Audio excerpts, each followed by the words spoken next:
बहुत समय पहले की बात है। राजा चंद्रप्रभा एक विशाल राज्य पर शासन करता था। वो पराक्रमी, बुद्धिमान और न्यायप्रिय था, लेकिन उसमें एक बड़ी कमी थी। वो अत्यंत जिद्दी था।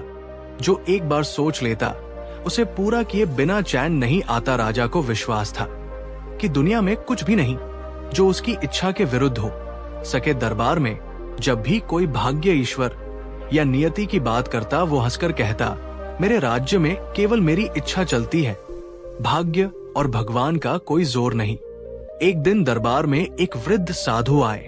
उनके चेहरे पर गहरा तेज था। राजा ने उनका आदर पूर्वक स्वागत किया। साधु मुस्कुराए और बोले, राजन, आपके प्रताप की चर्चा दूर दूर तक है, पर क्या सच में आपको लगता है कि सब कुछ आपकी इच्छा से ही होता है? राजा ने गर्व से उत्तर दिया, बिल्कुल, मैं जो चाहता हूँ वही होता है। मेरे जीवन में भाग्य या भगवान का कोई हस्तक्षेप नहीं। साधु ने राजा को ध्यान से देखा और कहा, तो फिर क्यों ना इसकी परीक्षा हो जाए? राजा चौंक गया। उसने उत्सुकता से पूछा, कैसी परीक्षा? साधु मुस्कुराए और बोले, मैं आपको एक चुनौती देता हूं। अगर आप सच में अपने भाग्य के स्वामी हैं, तो इस परीक्षा में जीत कर दिखाइए। राजा चंद्रप्रभा ने ढाका लगाया और गर्व से कहा, स्वीकार है, बताइए क्या परीक्षा है? राजा चंद्रप्रभा ने साधु की चुनौती स्वीकार तो कर ली, लेकिन अब वो जानना चाहता था कि ये परीक्षा आखिर थी क्या। उसने उत्सुकता से पूछा, साधु महाराज, ये परीक्षा कैसी होगी? मुझे क्या करना होगा? साधु ने शांत स्वर में कहा, राजन, पर बहुत सरल है। मैं आपको 3 कार्य दूंगा। यदि आप अपनी जिद और इच्छा से उन्हें पूरा कर सके तो मान लूंगा कि आप ही अपने भाग्य के स्वामी है, पर यदि आप असफल हुए तो आपको ये स्वीकार करना होगा कि संसार में आपकी इच्छा से परे भी कुछ शक्तियां हैं। राजा मुस्कुराया। उसे पूरा विश्वास था कि कोई भी कार्य उसके लिए असंभव नहीं। उसने तुरंत हामी भर दी। साधु ने पहला कार्य सुनाया, राजन, आपके राज्य की पूर्व दिशा में एक गांव है, शिवपुर। वहां एक गरीब किसान हर दिन सूरज उगने से पहले खेत जोतता है और सूर्यास्त के बाद ही लौटता है। आपकी पहली परीक्षा यही है। कल सूर्योदय से पहले उस किसान को खेत में काम करने से रोक दीजिए। राजा को ये कार्य बहुत आसान लगा। उसने तुरंत कहा, इतना ही? ये तो कोई कठिन परीक्षा नहीं। मैं आदेश देकर उस किसान को रोक सकता हूँ। साधु ने मुस्कुराकर कहा, याद रहे, आपको उसे अपनी जिद से रोकना होगा। किसी सैनिक या बल का उपयोग नहीं करना, बस अपनी इच्छा से उसे रोक दीजिए। राजा ने चुनौती स्वीकार कर ली और मन ही मन हंसा। उसने सोचा, एक साधारण किसान को रोकना कौन सा कठिन काम है, लेकिन उसे ये अंदाजा नहीं था कि आने वाली सुबह उसके लिए एक बड़ी सीख लेकर आने वाली थी। राजा चंद्रप्रभा ने रात भर मन ही मन हंसते हुए सोचा, एक गरीब किसान को रोकना कौन सा मुश्किल काम है, बस थोड़ा लालच या डर दिखाऊंगा और वो खुद मान जाएगा। सुबह होने से पहले ही राजा शिवपुर गांव पहुंच गया। घना अंधेरा था, लेकिन गांव के बाहर एक हल्की रोशनी दिख रही थी। जब राजा पास पहुंचा तो देखा कि एक अधेड़ उम्र का किसान अपने हल बैल तैयार कर रहा था। राजा ने मुस्कुराते हुए कहा, किसान, आज खेत मत जोतना। किसान ने चौंक कर राजा को देखा, फिर विनम्रता से कहा, महाराज, मुझे माफ करें, लेकिन मैं रोज सूरज उगने से पहले ही काम शुरू करता हूँ। अगर आज खेत नहीं जोता तो परिवार भूखा रह जाएगा। राजा को उम्मीद नहीं थी कि किसान इतनी आसानी से उन्हें इनकार कर देगा।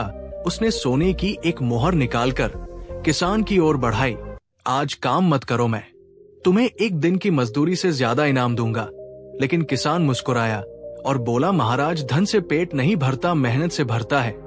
अगर आज आराम कर लूं तो कल मेरा खेत अधूरा रह जाएगा। राजा को थोड़ा गुस्सा आया, लेकिन उसने धैर्य रखा। उसने अब डर दिखाने की सोची, अगर मैंने तुम्हें रोकने का आदेश दिया तो याद रखो, मैं राजा हूँ। किसान ने सिर झुका लिया, लेकिन उसकी आवाज में दृढ़ता थी। महाराज, आप चाहे जो भी आदेश दे, लेकिन मैं अपनी मेहनत करना नहीं छोड़ सकता। राजा आश्चर्य में पड़ गया। उसने सोचा था कि एक साधारण किसान को रोकना आसान होगा, लेकिन यहाँ तो उसकी ही जिद हारती दिख रही थी। सूरज धीरे धीरे पूरब से निकल रहा था।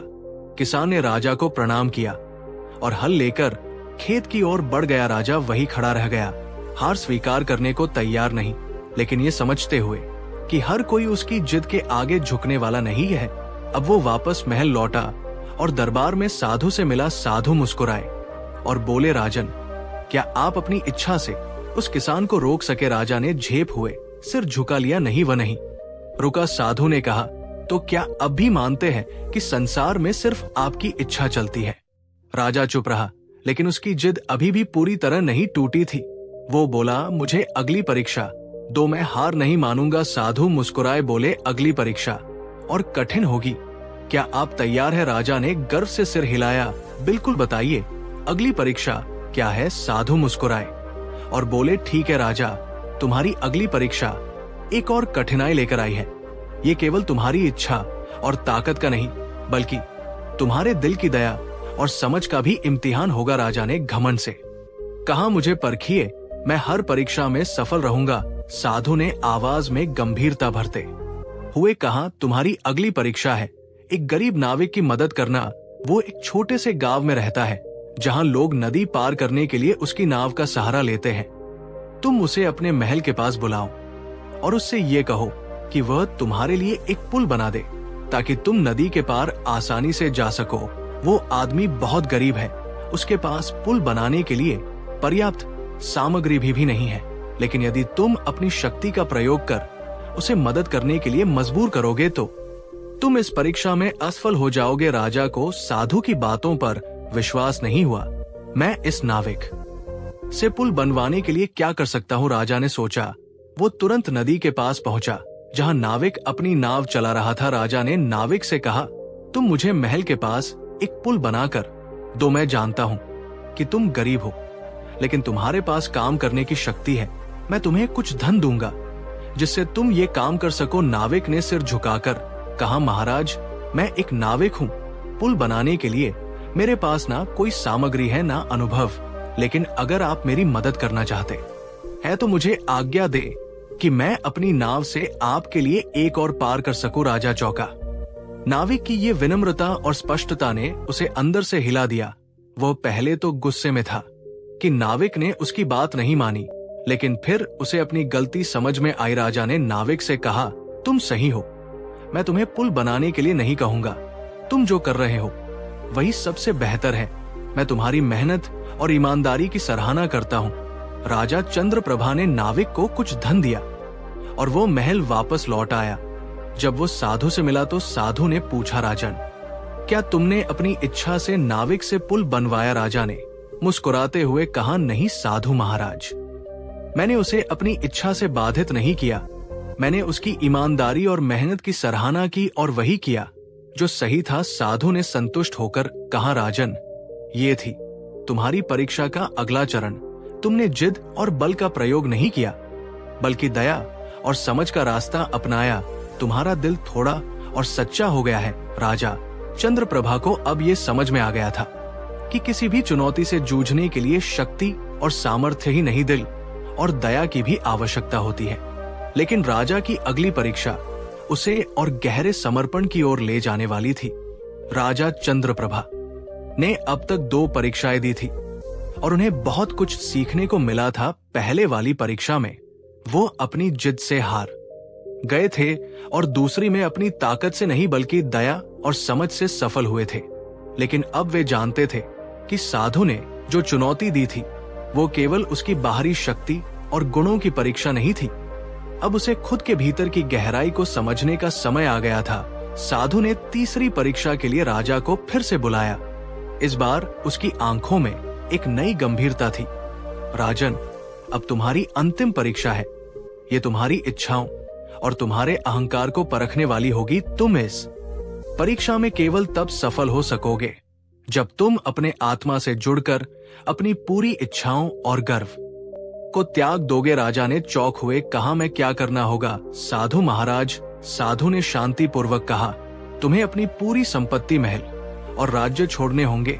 तुम्हें अपना अहंकार और गर्व त्याग कर बिना किसी गहने, ताज और ऐश्वर्य के एक साधारण व्यक्ति की तरह जीवन जीने की तैयारी करनी होगी। तुम्हें ये सब छोड़कर एक जंगल में तपस्वी की तरह रहना होगा। केवल तभी तुम्हें सच्चा आत्मज्ञान मिलेगा। राजा को यह सुनकर पहले तो बहुत अजीब लगा। उसका मन विचलित हो गया क्या ये सच में आवश्यक है? क्या मैं अपना पूरा राज्य छोड़कर जंगल में चला जाऊं? राजा ने सोचा, लेकिन फिर उसे अपनी दोहरी परीक्षा की याद आई, जहां उसकी जिद ने उसे नुकसान पहुंचाया और जहां दया और समझ ने उसे सच्चा मार्ग दिखाया।